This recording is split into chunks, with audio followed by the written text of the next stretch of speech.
Assalamualaikum warahmatullahi wabarakatuh. Perkenalkan, nama saya Ahmad Yunan Sidat dengan NIM 210102110043. Dan di sini saya ingin menjelaskan materi mengenai prinsip belajar, konsep dasar belajar, dan faktor yang mempengaruhinya. Baik, yang pertama dimulai dari definisi belajar sendiri. Belajar merupakan kunci yang sangat vital dalam setiap usaha pendidikan. Suatu pendidikan dianggap ada karena adanya konteks belajar di dalamnya. Belajar merupakan interaksi yang dilakukan antara individu dengan individu dan individu dengan lingkungannya. Interaksi ini dilakukan untuk memenuhi kebutuhan hidup individu tersebut, untuk mengubah sikap dan perilaku individu tersebut. Konsep dasar belajar sendiri adalah untuk mengubah sikap dan perilaku individu. Perubahan tersebut dapat berupa perubahan fisik, mental, maupun kognitif individu tersebut. Secara etimologi, belajar berasal dari kata dasar ajar yang berarti petunjuk kepada seorang untuk diakui, untuk diketahui.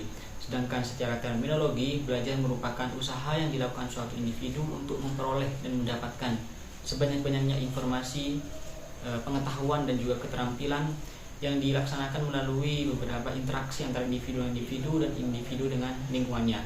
Interaksi ini dilakukan untuk mengubah sikap dan perilaku dari individu tersebut. Menurut Bell Gradler, salah satu tokoh yang mengemukakan teori belajar, beliau mengatakan bahwa belajar merupakan proses yang dilalui oleh individu untuk memperoleh beragam informasi, beragam pengetahuan, sikap, dan juga keterampilan. Sedangkan menurut teori behavioristik, belajar merupakan relasi antara adanya stimulus dan juga respon. Oleh karena itu, di sini dapat kita simpulkan bahwa kita sebagai manusia itu harus selalu rajin dalam belajar.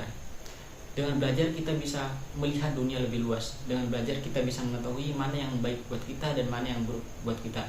Belajar akan mengarahkan kita ke arah yang lebih baik. Dalam hadis juga dijelaskan, thalabul ilmi fardhatun ala kulli muslimin. Kita sebagai muslim hukumnya wajib untuk belajar. Menurut Biggs dalam Everyday Learning, beliau mengelompokkan belajar menjadi 3. Yang pertama sebagai kualitatif, kuantitatif, dan juga institusional. Sebagai kualitatif berarti belajar dapat diartikan sebagai pemahaman sehingga siswa bisa menganalisis. Kemudian yang kedua sebagai kuantitatif, yaitu dapat meningkatkan kognitif secara sebanyak-banyaknya. Dan yang terakhir institusional, yaitu sebagai validasi bagi siswa itu sendiri. Yang kedua adalah tujuan belajar. Jadi tujuan belajar sendiri adalah untuk memperoleh dan meningkatkan kualitas manusia, kualitas individu dalam bentuk pengetahuan, keterampilan, dan juga sikap positif. Menurut Sardiman, beliau menjelaskan bahwa tujuan dari belajar sendiri dikategorikan menjadi 5. Yang pertama adalah memperoleh pengetahuan. Ini sudah jelas sekali. Jadi individu yang belajar, ia akan mampu memperoleh banyak sekali informasi yang sebelumnya belum ia ketahui. Kemudian yang kedua adalah untuk memperoleh keterampilan. Jadi pengetahuan tadi merupakan teori, sedangkan keterampilan ini merupakan implementasi atau penerapan dari teori tersebut. Yang ketiga adalah perubahan sikap. Individu yang sudah belajar, ia akan mampu mengubah sikapnya menjadi sikap yang lebih baik, yang berakhlakul karimah. Ia akan mampu membawa dirinya ke jalan yang baik, dan dia juga akan mampu membedakan mana yang baik buat dirinya dan mana yang buruk buat dirinya. Kemudian yang keempat adalah kemandirian. Individu yang belajar, yang sudah belajar, ia akan mampu memanage semua yang ada dalam dirinya, sehingga ia mampu tumbuh menjadi individu yang mandiri dan juga disiplin. Dan yang terakhir adalah untuk memperoleh kecerdasan. Jadi kecerdasan ini merupakan final, tujuan akhir dari belajar sendiri. Jika individu sudah memperoleh pengetahuan, keterampilan, dan sebagainya, maka yang terakhir dia akan memperoleh yang namanya kecerdasan. Yang ketiga adalah ciri-ciri dari belajar. Belajar merupakan proses perubahan tingkah laku pada diri individu akibat adanya interaksi antara individu dengan lingkungannya untuk memenuhi kebutuhan. Proses perubahan yang terjadi bisa disebabkan karena pengalaman maupun latihan. Oleh karena itu, ciri-ciri atau karakteristik dari belajar sendiri dapat dikategorikan menjadi 5. Yang pertama yaitu perubahan dalam tingkah laku. Kemudian yang kedua, perubahan dapat terjadi karena pengalaman yang dialami oleh individu tersebut. Kemudian yang ketiga, perubahan tersebut dapat terjadi secara tetap atau permanen. Maksudnya adalah perubahan akan tetap terus berlanjut dan tidak hanya berupa perubahan emosional saja. Kemudian yang keempat, proses belajar memerlukan waktu yang sangat lama dan tidak spontan. Oleh karena itu, dalam membentukkan karakter atau perubahan karakter setiap individu itu memerlukan waktu yang sangat lama. Dan yang terakhir, perubahan tersebut dipengaruhi oleh lingkungan. Oleh karena itu, lingkungan yang baik akan mempengaruhi perubahan tersebut. Perubahan akan ditentukan oleh lingkungan sekitarnya. Mau dibawa kemana perubahan tersebut dipengaruhi oleh lingkungan sekitar. Selanjutnya adalah prinsip-prinsip dalam pembelajaran. Yang pertama adalah kematangan jasmani dan juga rohani. Kematangan jasmani di sini maksudnya individu sudah mencapai batas minimum umur untuk melaksanakan suatu pembelajaran serta kondisi fisik yang sudah mampu untuk melaksanakan pembelajaran.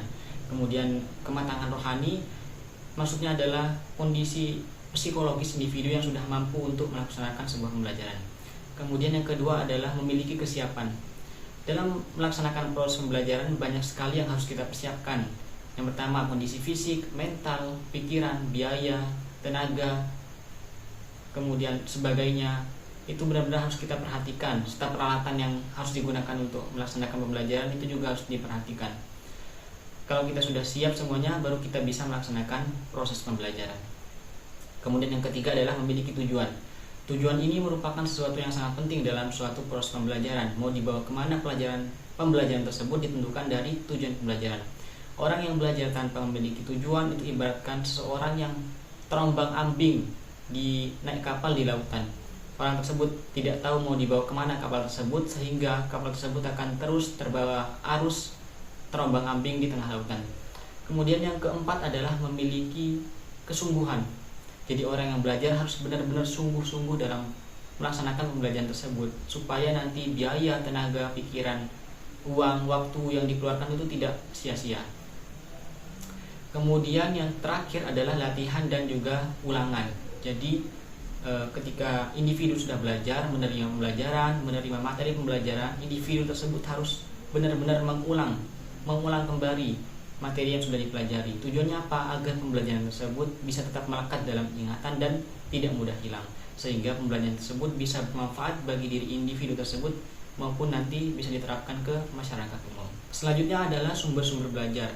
Sumber belajar merupakan semua sumber, baik berupa data, orang, maupun lingkungan yang bisa dimanfaatkan untuk memfasilitasi peserta didik atau siswa dalam proses pembelajaran.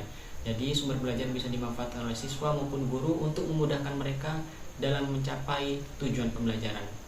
Berdasarkan tempat atau asal-usulnya, sumber belajar dibagi menjadi dua, sumber belajar tersedia dan sumber belajar yang dirancang. Sumber belajar yang tersedia tersebut merupakan sumber belajar yang memang benar-benar ada di daerah tersebut, jadi tinggal kita memanfaatkannya seperti lingkungan sekitar. Kemudian sumber belajar yang dirancang merupakan sumber belajar yang memang benar-benar dibuat untuk memfasilitasi berlangsungnya kegiatan proses pembelajaran. Kemudian untuk kategorinya sumber belajar dibagi menjadi tiga. Ada yang sumber belajar cetak, non-cetak, dan sumber belajar lingkungan. Sumber belajar cetak contohnya seperti buku, modul, ataupun referensi lainnya yang bisa dijadikan referensi oleh siswa atau peserta didik untuk menunjang proses pembelajaran. Kemudian yang sumber belajar non-cetak bisa berupa audio, video, dan sebagainya, bisa diperlihatkan guru sebagai referensi dari sumber cetak kepada peserta didik. Kemudian yang terakhir adalah sumber lingkungan. Jadi sumber lingkungan itu bisa dijadikan sebagai lingkungan belajar. Jadi nanti pembelajaran bisa lebih menyenangkan, belajar bersama alam dan sebagainya. Jadi tinggal bagaimana guru memanage peserta didik, bagaimana guru membimbing peserta didik agar peserta didik tersebut dapat menyenangkan, belajar dengan menyenangkan. Kemudian yang terakhir adalah aktivitas-aktivitas belajar. Aktivitas belajar tersebut merupakan aktivitas yang dilakukan oleh peserta didik dan juga tenaga pendidik, siswa dan guru. Interaksi mereka, bagaimana cara mereka membuat pembelajaran tersebut menjadi pembelajaran yang lebih bermakna, yang lebih menyenangkan, sehingga pembelajaran menjadi lebih aktif, lebih kreatif, dan juga siswa menjadi lebih tertantang serta lebih aktif dalam mengikuti proses pembelajaran.